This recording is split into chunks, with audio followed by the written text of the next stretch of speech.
Abategesi b'omusomo guno ab'ekitongole ekiwooza ky'omusolo mu ggwanga ekya URA bagamba nti weetaagibwawo okukwatagana wakati w'abalamuzi n'ekitongole kino olw'emisango egyekuusa ku kusima amafuta mu ggwanga egisituse ensangi zino.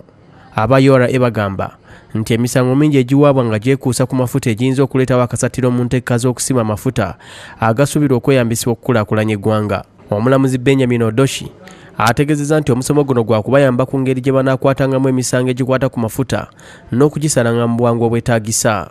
Tunasoleza tutya omusolo ku mafuta ate tulyoke tukulaganya ensi yaffe nga tewali mutawana gwonna, balyoke basale emisango mangu baleme okulwisa gavumenti okufuna ssente ey'emisolo ku mafuta.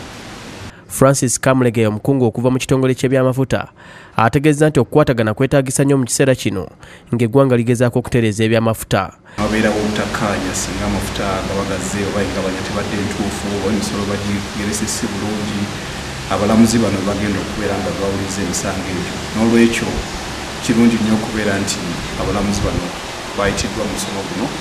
Ono asiimye abalamuzi okukkiriza okwetaba mu musomo guno n'akubiriza ekitongole kya URA okwongera okuyigiriza abantu ku nsonga z'amafuta.